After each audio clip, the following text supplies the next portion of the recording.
The radio crackled with static, then silence. In the operations center at Bagram Airfield, men in desert fatigues leaned toward monitors displaying infrared feeds that showed nothing but empty valleys and scattered heat signatures. Outside, the Afghan night pressed against the windows like black water. Someone muttered about bad comms. Someone else checked the satellite uplink. But everyone knew what silence meant in the Hindu Kush Mountains. It meant Americans were dying and couldn't even scream for help. The mission brief had been routine. 12 Navy SEALs inserted into a compound suspected of harboring a high-value target near the Pakistan border. Quick infill, quick exfil. But the mountains had other plans. The SEALs had walked into a hornet's nest of Taliban fighters who knew every crevasse, every ambush point, every angle of fire. Now they were pinned in a dried riverbed with ammunition running low and casualties mounting. Their calls for close air support had gone out 30 minutes ago, desperate and clipped. Then the radio went dead. In the dispersal area, Captain Raven Kellick sat in the cockpit of her A-10 Thunderbolt II, running pre-flight checks with the calm precision of someone who had done this 200 times before. The Warthog wasn't beautiful. It was a flying tank built around a cannon, ugly and brutish with its high-mounted engines and titanium bathtub cockpit. But Raven loved it the way some people loved dogs that had saved their lives. She adjusted her helmet, feeling the weight of the night vision goggles mounted to the side. Her hands moved across switches and dials without conscious thought. Fuel, hydraulics, weapons systems. Green across the board. The 30mm GAU-8 Avenger cannon was loaded with 450 rounds of armor-piercing incendiary ammunition. Each round was the size of a milk bottle. The pylons under her wings carried Maverick missiles and 500-pound bombs. She was a flying gun, with just enough airplane attached to get it into the fight. The tower's voice crackled in her headset. Hog 2-3, you're cleared for immediate takeoff. Troops in contact, grid follows. Raven's jaw tight. Troops in contact. The phrase that meant someone's husband or son was fighting for his life. She pushed the throttles forward and the twin turbofans spooled up with a rising whine. The Warthog lumbered down the runway, heavy with ordnance, then clawed into the night sky. Below, the airfield lights became pinpricks, then vanished. Ahead, the mountains waited like broken teeth against the stars. She banked north and climbed, alone in the darkness, carrying the only hope 12 men had left. The Warthog shuddered slightly as it bit into thinner air. Raven trimmed the aircraft and settled into the rhythm of flight, scanning her instruments while her mind worked through contingencies. The grid coordinates placed the firefight 70 miles northeast, deep in the Kunar Valley, where the terrain turned hostile and maps became suggestions. She checked her fuel state, enough for 2 hours of loiter time if she was careful, maybe 90 minutes if things got hot. Things always got hot. The radio had been silent since takeoff except for one fragmented transmission that sounded like screaming and gunfire, and then cut to static. Raven forced herself to breathe slowly. Panic was a luxury she couldn't afford. Someone on the ground needed her to be cold and mechanical and perfect. She thought about the briefing she'd received 6 hours earlier, before the sun had set and turned the mountains into shadows. Intelligence suggested 70 to 90 enemy fighters in the area, well-armed and dug into prepared positions. The SEALs had no air cover because the F-15s that were supposed to provide overwatch had been diverted to another crisis 2 provinces away. Now a single A-10 pilot was the cavalry. Raven allowed herself a bitter smile. The irony wasn't lost on her. For 3 years she'd fought to prove she belonged in the cockpit of a combat aircraft. She'd endured the whispers, the evaluators who graded her harder, the fellow pilots who treated her like a mascot instead of a weapon. Her call sign, Hog 2-3, had been assigned with barely concealed amusement by men who thought women flying close air support was a political stunt. She reached the mountains and descended to 8,000 feet, low enough to see terrain features but high enough to avoid small arms fire. The landscape below was a maze of ridgelines and valleys painted in shades of gray by her night vision. She activated her targeting pod and began scanning for thermal signatures. The pod's display showed scattered campfires and a few vehicles, but nothing that matched the grid coordinates. Then she saw it, a strobing infrared beacon, the emergency signal SEALs used when comms were down. Her heart rate kicked up. They were still alive. She keyed her radio. Reaper 26, this is Hog 23, I have visual on your position. Can you authenticate? Static. She tried again, varying frequencies. Nothing. The Taliban must have hit their radio operator or destroyed their equipment. She was going to have to do this the hard way. Raven banked the Warthog into a wide orbit above the beacon, studying the terrain through the targeting pod's infrared feed. The SEALs were trapped in a narrow canyon with sheer walls on 3 sides.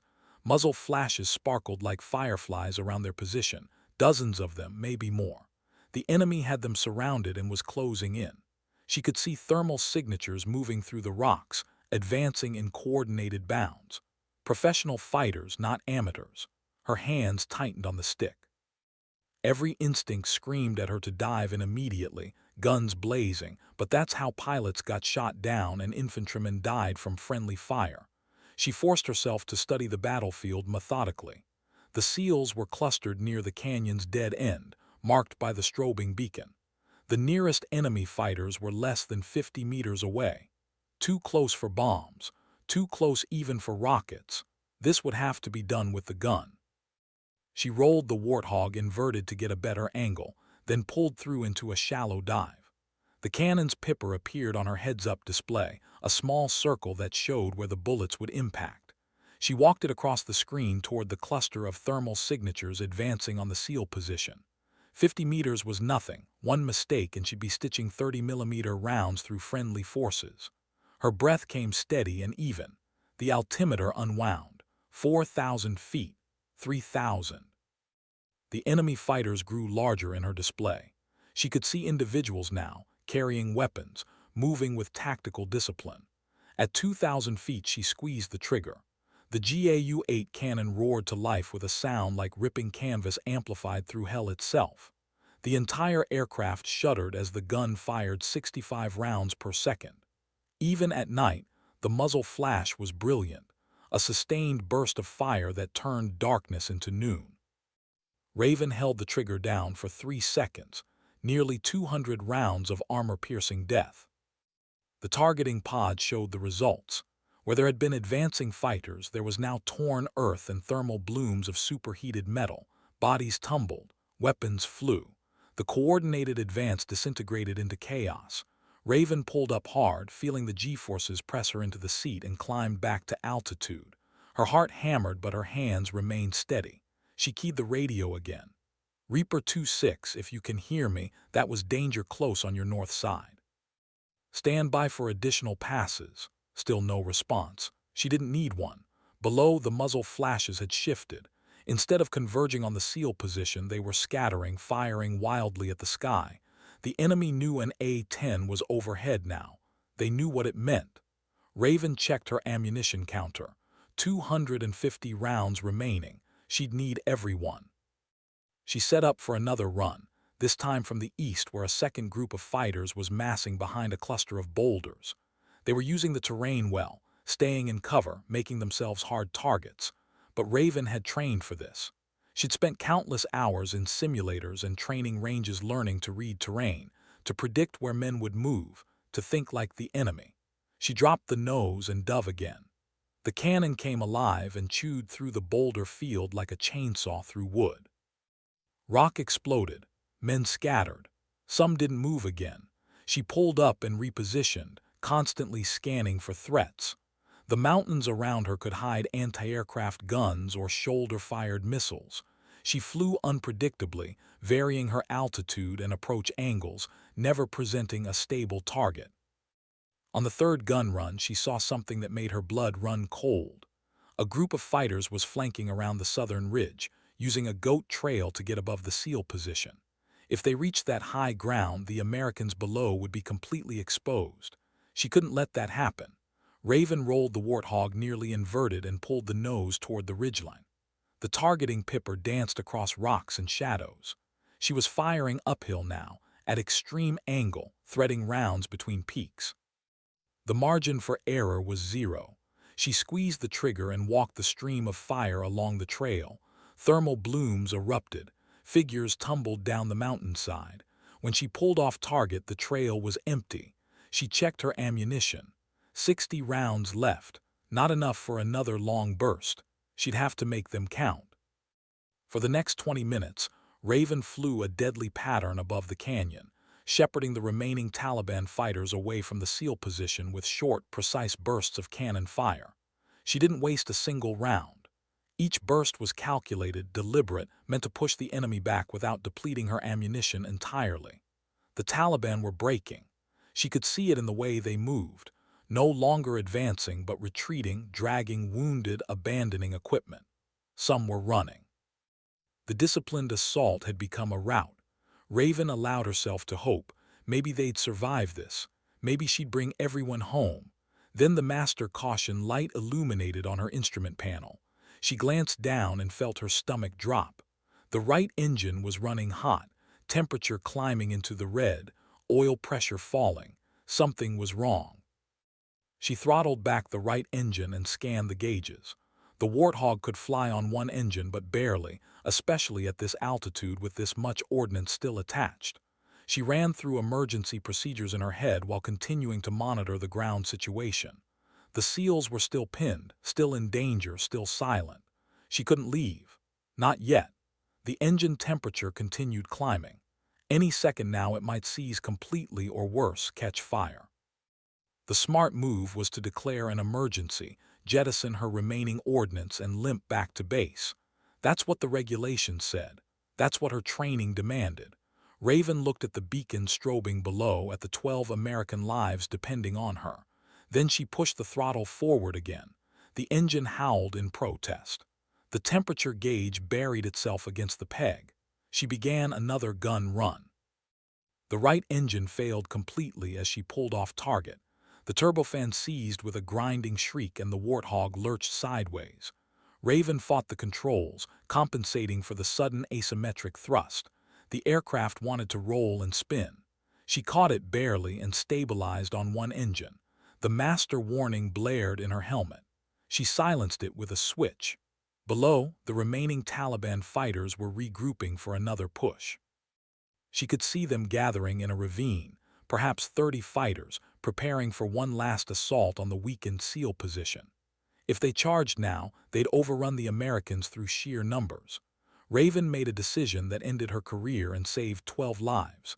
She armed the two 500-pound bombs still attached to her pylons. The targeting solution was terrible. She was too low, too slow, flying on one engine with degraded flight controls. The bombs would need to impact within 15 meters of her intended target to be effective. Any closer to the SEAL position, and the blast would kill friendlies. She steadied the aircraft and pickled both bombs. They fell away and the Warthog jumped upward, suddenly lighter. Raven counted seconds. The bombs impacted in the ravine with twin flashes that turned night into day. The pressure wave rocked her aircraft even at altitude. When the smoke cleared, the ravine was a crater. The Taliban assault was over. Raven turned the Warthog toward home, flying on one engine, fuel gauge dropping toward empty, oil streaming from the dead turbofan. The aircraft shook and rattled. Warning lights cascaded across the panel. She didn't care. The beacon below had stopped strobing. That meant the SEALs were moving, breaking contact, heading for the extraction point. They were alive. She'd done her job. The Warthog limped south through the darkness, losing altitude slowly but steadily.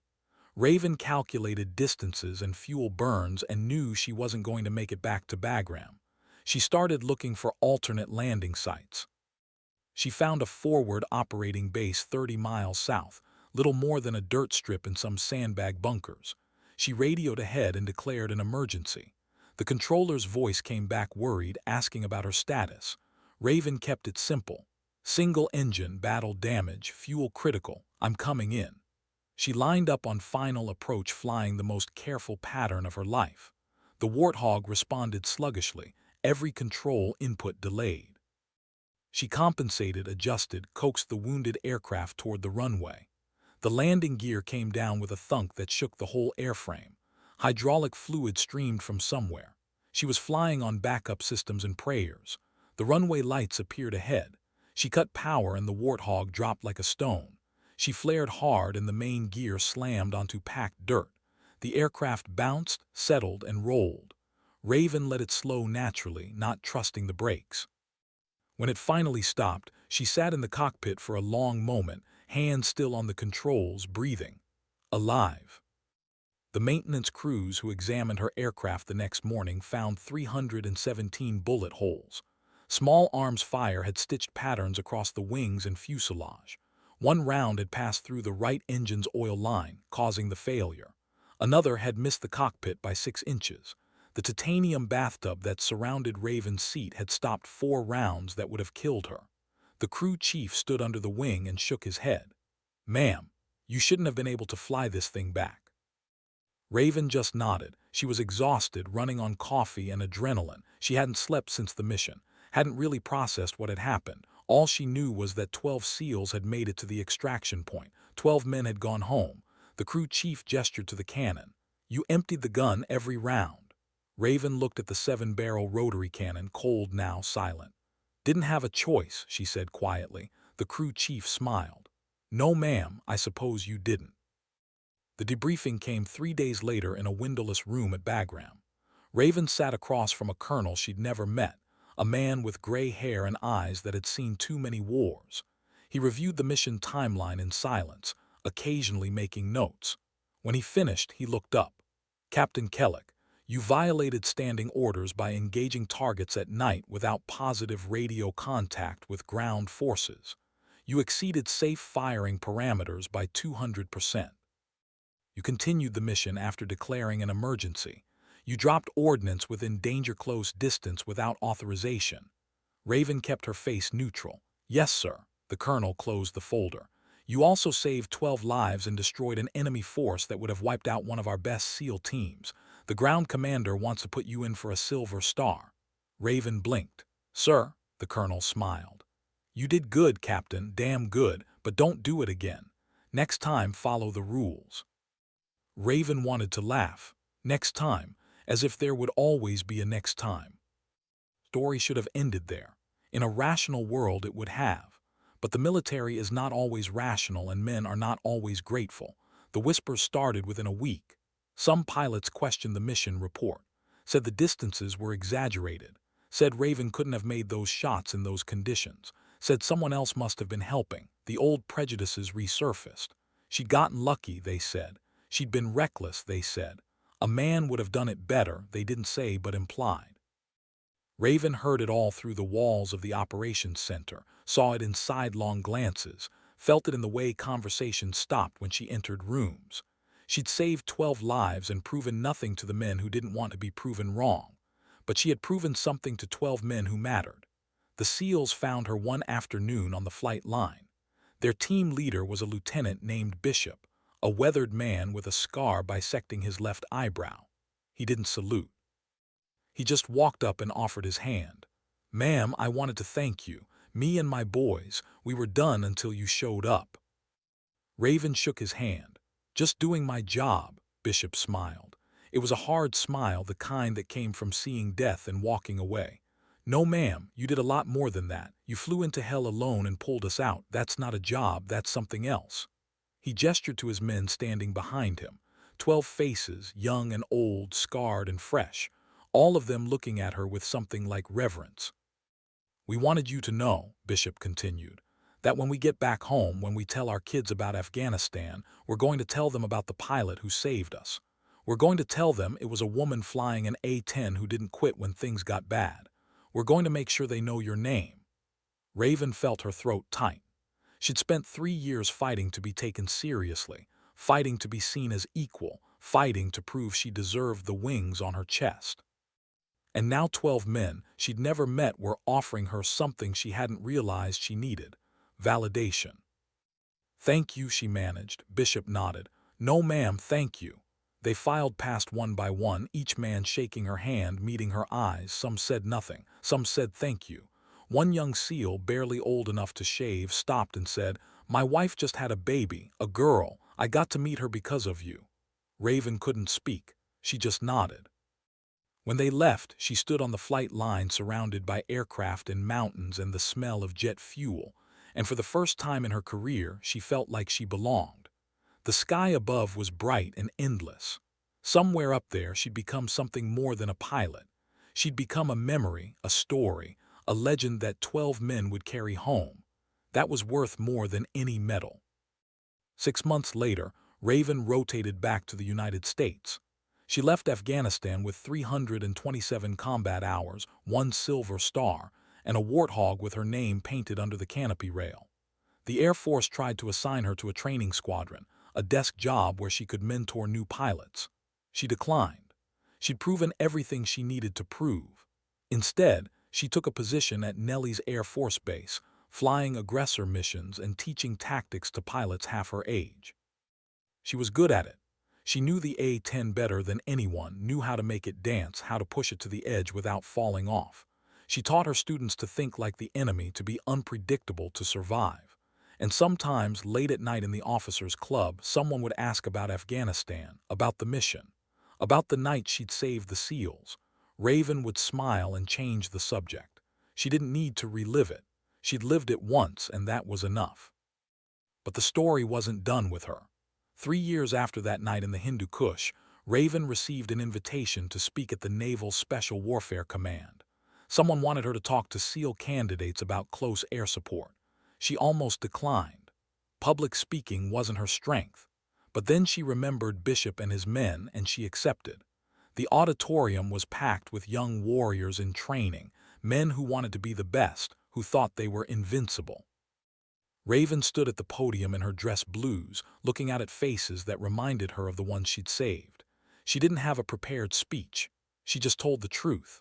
3 years ago, she began, I was alone in an A-10 over the Kunar Valley when I got a call that 12 SEALs were about to die.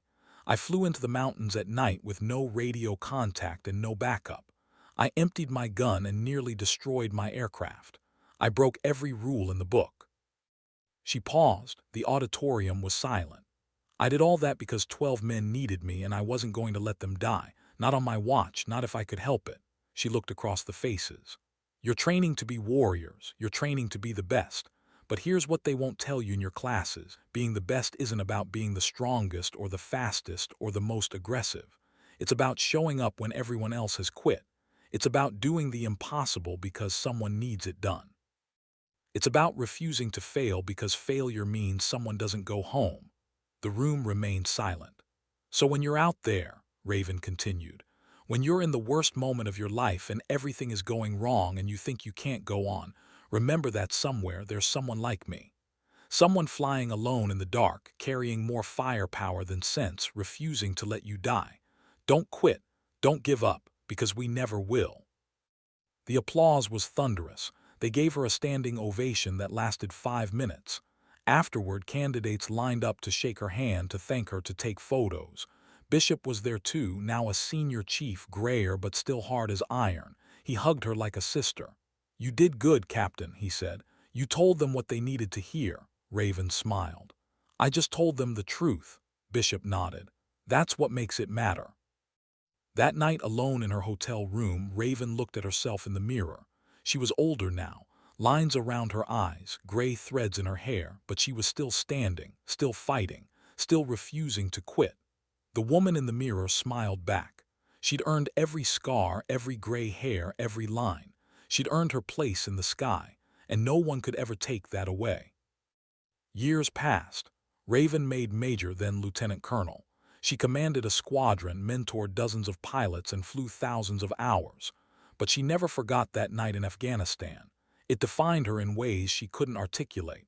When young female pilots asked for advice, she told them the same thing every time. Be so good they can't ignore you. Be so competent they can't dismiss you. Be so dedicated they can't deny you. And when your moment comes, when everything is on the line and lives depend on you, don't hesitate, don't doubt, just fly. The A-10 community adopted Raven as an unofficial patron saint. Her call sign became legendary. Student pilots heard about Hog 23 before they ever met her. The story grew with each telling, embellished and expanded until it was hard to separate fact from myth. Raven didn't mind. Myths served a purpose. They inspired. They motivated. They showed what was possible when someone refused to quit. When she finally retired after 20 years of service, the ceremony was held at Nellie's with 3 A-10s flying overhead in missing man formation. Colleagues spoke about her dedication, her skill, her leadership. But the most powerful moment came when Bishop, now retired himself, stood at the podium. "I'm not Air Force," he began. "I'm a SEAL.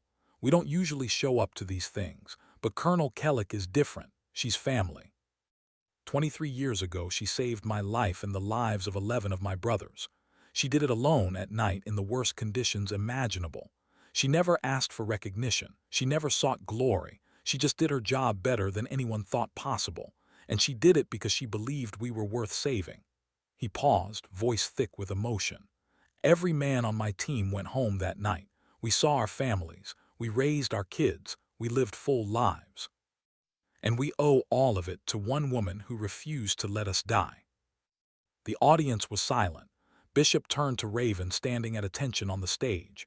"Ma'am, on behalf of the men you saved and the families you kept whole, thank you. You are the best of us."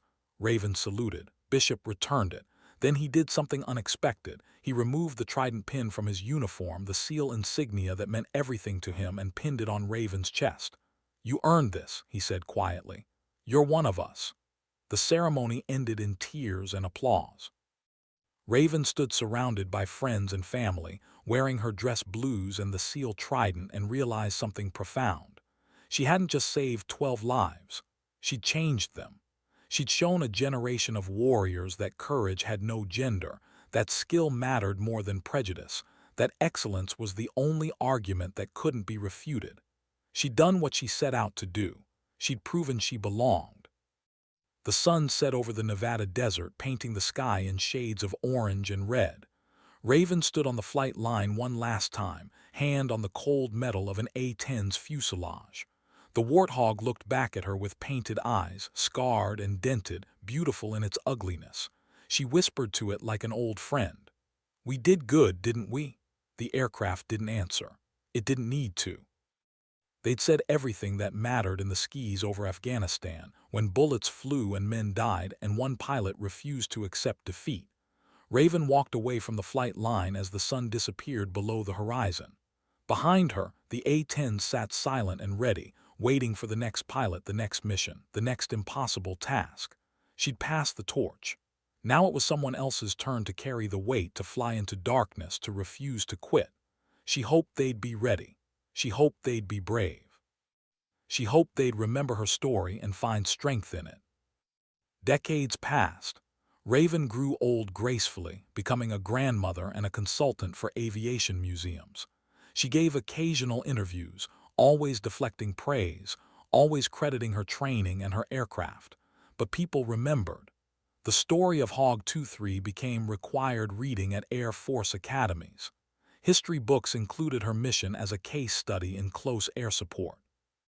The A-10 she'd flown that night was preserved in a museum, her name still painted under the canopy rail, the bullet holes patched but visible. School children walked past it and asked questions. Who was Raven Kellick? Why is she important? What did she do? The docents would smile and tell the story. How a female pilot flew alone into the mountains. How she saved 12 lives. How she refused to quit even when her aircraft was dying around her. How she proved that courage and skill mattered more than anything else. The children would listen, wide-eyed, imagining themselves in that cockpit, facing that impossible choice. Some of those children grew up to be pilots. Some joined the military. Some became engineers or doctors or teachers. But all of them remembered the story of the woman who flew into hell and came back. They remembered that excellence was possible, that barriers could be broken, that one person could make a difference. That was Raven's true legacy, not the medal or the commendations or the preserved aircraft, but the inspiration. The idea that anyone, regardless of gender or background, could rise to meet the moment if they refused to accept limitations. Years after her retirement, a young woman graduated at the top of her pilot training class. When asked what inspired her, she spoke about reading Raven's story as a child, about seeing that old A-10 in the museum, about believing she could do the same thing. She showed me it was possible, the young pilot said. She showed me I belonged in the sky. Raven watched the interview from her living room and smiled. That's all she'd ever wanted, to show someone else the way. When Raven died at 87, the funeral was held at Arlington National Cemetery with full military honors. The A-10 community sent representatives. The SEAL community sent an honor guard. Bishop's son, now a SEAL himself, folded the flag and presented it to Raven's daughter. Pilots flew missing man formations in the sky above. Strangers came to pay respects to a woman they'd never met but whose story had changed their lives. The headstone was simple, her name, her rank, her dates of service. But someone had added an inscription below the standard text. She flew alone into darkness so others could see the dawn. It wasn't official. It wasn't authorized, but no one removed it. The words felt true. They captured something essential about Raven Kellick, her courage, her dedication, her refusal to let others die when she could prevent it. People visiting Arlington would stop at her grave and pause, reading the inscription, wondering about the story behind it. Some would research. Some would find the accounts of that night in Afghanistan. Some would discover the preserved A-10 with 317 bullet holes. Some would read the interviews, the mission reports, the testimonials from the men she saved. And all of them would come away with the same understanding, that one person in one moment can change everything. That excellence is the only argument that cannot be refuted, that the sky belongs to anyone brave enough to claim it. Raven's story became mythology passed down through generations of pilots. But unlike most myths, this one was true, every word of it. The woman had existed, the mission had happened, the lives had been saved, and somewhere in the mountains of Afghanistan, in a valley that still echoes with the sound of gunfire, 12 men had lived because one pilot refused to fail. That was the truth. That was the legacy. That was the story that would never die. 50 years after that night in the Hindu Kush, the military finally declassified the full mission report. Journalists pored over the details. Documentary filmmakers requested interviews with surviving participants. The story was told and retold, analyzed and debated. But the core remained unchanged. One pilot, one aircraft, 12 lives saved. Some called it luck. Some called it skill. Those who knew Raven called it something else, character. The willingness to do what was necessary regardless of cost, the refusal to accept defeat, the belief that every life was worth fighting for. That's what separated her from others. Not her flying ability, though that was exceptional. Not her courage, though that was undeniable. But her fundamental belief that she existed to serve others, to protect those who couldn't protect themselves, to stand in the gap when no one else would. That belief had carried her through 3 years of prejudice and doubt. It had carried her into the mountains that night. It had carried her through a career of service, and it had carried her memory into immortality. The last surviving SEAL from that mission was a man named Martinez. He was 90 years old when he gave his final interview, sitting in a wheelchair with a blanket across his lap and photos of grandchildren on the wall behind him. The interviewer asked him about that night. Martinez's eyes grew distant. "I remember the sound," he said. "That cannon, like the world was being torn apart. I remember thinking someone's fighting for us. Someone hasn't quit." Then I saw the A-10 through my night vision, lit up by muzzle flash, flying so low I could almost touch it, and I knew we were going home. The interviewer asked if he'd known it was a female pilot. Martinez laughed. "Didn't matter, still doesn't. What mattered was she showed up. She did the impossible, she gave us our lives back." He leaned forward, suddenly intense. "You want to know what makes a hero? It's not gender or politics or checkboxes. It's showing up when everyone else has quit. It's refusing to fail because failure means someone dies. That's what she did. That's who she was." Martinez died 3 weeks later. His funeral was small, attended by family and a few surviving teammates. They buried him with honors and told stories about his service. But everyone agreed. The best story was the one about the night he almost died and didn't. The night an A-10 pilot named Raven Kellick flew alone into hell and dragged 12 men back from the edge. That story would outlive them all. It would be told in ready rooms and classrooms, in history books and museums, wherever people gathered to remember those who served. And every time someone told it, they'd emphasize the same point, that excellence recognizes no boundaries, that courage wears no uniform, that the only thing that matters in the end is whether you showed up and did your job. Raven had shown up. She'd done her job. She'd done it better than anyone thought possible. That was enough. That was everything. In the end, the story of Hog 23 wasn't really about gender or politics or breaking barriers. It was simpler than that. It was about a pilot who refused to let people die when she could save them. It was about flying into the worst night imaginable because someone needed help. It was about emptying a gun and nearly destroying an aircraft because 12 lives were worth any cost. Those were the facts. Everything else was commentary. The military eventually learned what Raven had known all along, that skill and courage existed independent of gender, that the best person for the job was whoever could do it best, that excellence was colorblind and gender-neutral and cared only for results. It took time. It took stories like Raven's, repeated and amplified until they couldn't be ignored. But slowly, painfully, progress was made. More women flew combat aircraft. More women commanded squadrons. More women proved what had always been true, that they belonged wherever they had the skill to be. Raven would have been proud, not of herself necessarily, but of them. The women who came after, the ones who flew higher, faster, better because she'd shown them the way.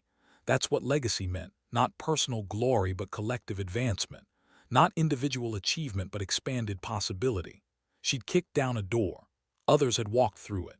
Now there were women flying everything from A-10s to F-35s, commanding carrier groups and fighter wings, reaching ranks that had once been impossible. They stood on Raven's shoulders whether they knew it or not. Every time a female pilot strapped into a cockpit, she inherited a legacy of excellence that Raven had helped build. Every time someone questioned whether women belonged in combat aircraft, there was an answer: Hog 23. The pilot who flew alone into darkness and brought 12 men home. That answer was irrefutable. It was written in blood and bullets and saved lives. The A-10 in the museum became a pilgrimage site. Pilots visiting Washington would detour to see it, standing beneath the scarred wings, touching the patched bullet holes, reading the name painted under the canopy rail. They'd take photos and post them online with captions about inspiration and legacy. Some would cry. Some would salute. All of them would feel connected to something larger than themselves.